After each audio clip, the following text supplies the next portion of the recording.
वहीं जम्मू में आतंकियों के खिलाफ एक बड़ा अभियान इस समय चला हुआ है। कठुआ और उधमपुर में एंटी टेरर ऑपरेशन जारी है।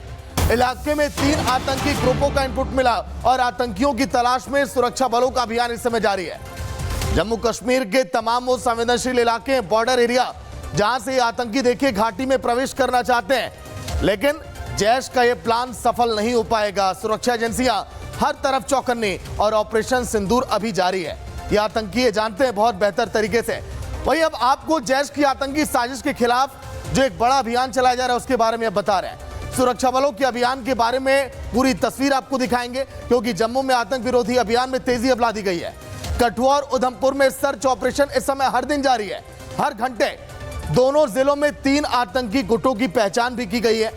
जैश-ए-मोहम्मद से जुड़े ये तीनों आतंकी ग्रुप आतंकी निक्कू, मावी, उस्मान इसके सरगना भी कहे जाते हैं।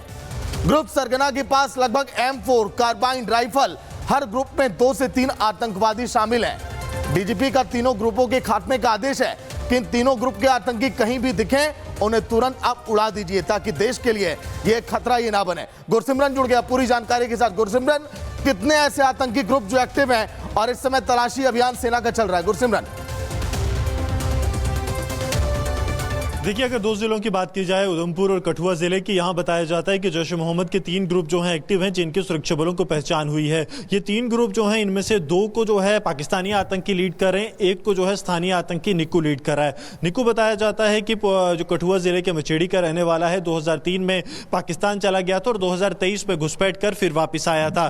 तब से ये आधा दर्जन के करीब आतंकी हमले जो डोडा में हुए, उसके अलावा कठुआ में हुए, उधमपुर में हुए, उनमें शामिल रहा है। दूसरा ग्रुप जो है उसमें मावी है, एक बड़ा कमांडर है जैश का। इसके अलावा तीसरा नाम जो बताया जाता है वो उस्मान का नाम बताया जाता है। एक और पाकिस्तानी आतंकी इनके साथ है, जुबैर, वो इनके साथ चलता है। सुरक्षा बलों का कहना है कि इन आतंकियों के पास अमेरिका में निर्मित M4 राइफल्स है और उसके अलावा गोला बारूद बड़ी तादाद में मौजूद है। और ये तीनों ग्रुप जो हैं ये कठुआ और उधमपुर के बीच में ऑपरेट कर रहे हैं। जम्मू कश्मीर पुलिस के डीजीपी ने आखिरी बैठक में भी सख्त निर्देश दिए हैं कि इन्हें मार गिराने के लिए ऑपरेशंस को तीव्र किया जाए, क्योंकि ये आतंकी लगातार अब निचले इलाकों में घूम रहे हैं, लोगों के घरों से खाने पीने का सामान ले रहे हैं और यहीं पर जो है अब लगातार इनकी गतिविधि देखने को मिल रही है। अब ये पहाड़ियों के ऊपर नहीं मौजूद हैं, ये लो लाइंग इलाकों में आ गए हैं। ये आपको बता दें कि ये ग्रुप्स जो हैं, क्योंकि अब 1.5 से 2 साल का 2.5 साल का समय इन्हें हो चुका है इस इलाके में एक्टिव, तो इस तरह से पूरे इलाके के डायनेमिक्स को जानते हैं, ज्योग्राफी कितनी ज्यादा चुनौतीपूर्ण है, किस तरह से ये ऑपरेट कर सकते हैं। इनके पास हर तरह का जो है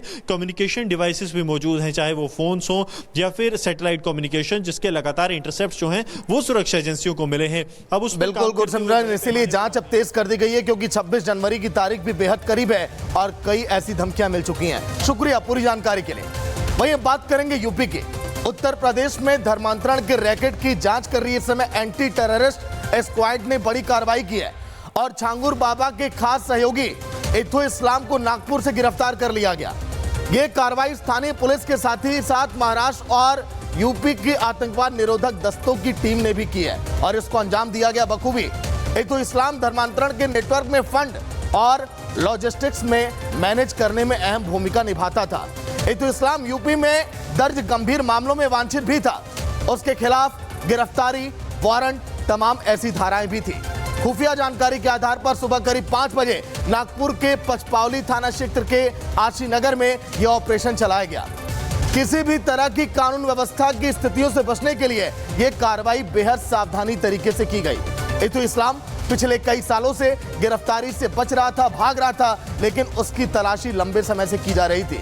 हालिया इनपुट मिलने के बाद उसे पकड़ने में सफलता मिली है। जांच एजेंसियों का यह भी कहना है कि छांगुर बाबा के नागपुर में पहले से ही कई मजबूत संपर्क थे, लेकिन यूपी में सीएम योगी कह चुके हैं कि इस नेटवर्क को पूरी तरह से नेस्तनाबूद करना है। देखिए आप।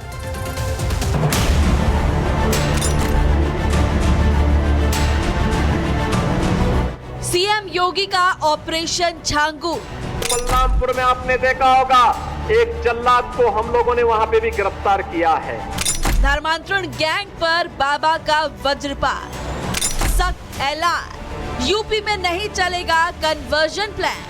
नौसेना की समस्या पर भी सख्ती से अंकुश लगाने का कार्य सरकार करने जा रही है और सख्ती के साथ अंकुश लगाने का कार्य। धर्मांतरण गैंग के सरगना छांगुर और उसके सहयोगियों के कानों में योगी की चेतावनी आज भी गूंज रही है। योगी सरकार का संदेश साफ है, यूपी में कन्वर्जन का खेल नहीं चलेगा। धर्मांतरण सिंडिकेट को जड़ से उखाड़ कर ही दम लिया जाएगा। लव जिहाद की समस्या पर भी सख्ती से अंकुश लगाने का कार्य सरकार करने जा रही है। बहुत सख्ती के साथ अंकुश लगाने का कार्य करेगी, जिसके समाज में बेमिस्त्रता बढ़े, जिसके कारण अराजकता पैदा हो, छल छद्म और किसी प्रकार का लोभ लालच में बहन बेटियों की इज्जत के साथ खिलवाड़ करने वाले की जगह जेल होनी चाहिए और कानून के शिकंजे में ला करके ऐसे लोगों की संपत्तियों को जब्त करने का कार्य करने। नागपुर के आशी नगर में छांगुर के एक सहयोगी पर पुलिस ने शिकंजा कस लिया है। छांगुर बाबा के नेटवर्क के फंड और लॉजिस्टिक्स मैनेजर ईदू इस्लाम को धर दबोचा गया। कई महीनों से फरार चल रहा ये आरोपी यूपी पुलिस के लिए मोस्ट वांटेड था। ये कार्रवाई महाराष्ट्र और उत्तर प्रदेश की एंटी टेररिज्म स्क्वाड और स्थानीय पुलिस की संयुक्त टीम ने की। इस ऑपरेशन को बेहद संवेदनशील तरीके से अंजाम दिया गया, जिससे कानून व्यवस्था न बिगड़े। आपको बता दें, धर्मांतरण की इस पूरी कहानी में छांगुर का नाम केंद्र में है, जिसे पहले ही बलरामपुर के माधुपुर गांव से गिरफ्तार किया जा चुका है। जांच एजेंसियों के मुताबिक उसने धर्मांतरण के जरिए 100 करोड़ रुपए से ज्यादा की रकम जुटाई। कभी बाइक से चलने वाला छांगुर बाद में लग्जरी गाड़ियों का शौकीन बन गया। आरोप है कि वो धर्म परिवर्तन कराकर इस्लामिक संगठनों में अपनी पैठ मजबूत कर रहा था। उसकी गैंग के सदस्य अब तक करीब 40 बार इस्लामिक देशों की यात्रा कर चुके हैं, जिससे अंतर्राष्ट्रीय नेटवर्क और फंडिंग के संकेत मिल रहे हैं। धर्मांतरण के खिलाफ सीएम योगी का सख्त रुख किसी से छिपा नहीं है। छांगुर को जल्लाद करार देते हुए बाबा ने दो टूक कह दिया कि आज समाज विरोधी तत्वों को चकनाचूर करके ही रहेंगे। बलरामपुर में आपने देखा होगा, एक जल्लाद को हम लोगों ने वहां पे भी गिरफ्तार किया है।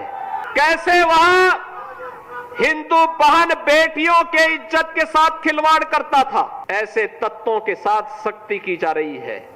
हम समाज को भी टूटने नहीं देंगे। राष्ट्र विरोधी और समाज विरोधी तत्वों को भी चकनाचूर करके रहेंगे और धरती माता के स्वास्थ्य की रक्षा भी करेंगे, मां की स्मृतियों को भी जीवंत बनाएंगे। जांच एजेंसियों का आरोप है कि छांगुर बाबा ने संगठित तरीके से धर्मांतरण का नेटवर्क खड़ा किया था। ये गिरोह खास तौर पर गरीब मजदूरों, विधवाओं और सामाजिक रूप से कमजोर लोगों को निशाना बनाता था। आरोप है कि लोगों को आर्थिक लालच, झूठे वादे, शादी के प्रस्तावों के जरिए गुमराह किया जाता था। ये गिरोह धर्म परिवर्तन के लिए लोगों को मजबूर करता था। बहरहाल योगी राज में धर्मांतरण सिंडिकेट का अंत तय है। प्रदेश में फैले छांगुर जैसे लोगों की असली जगह सलाखों के पीछे है। Bureau report, Republic Bharat.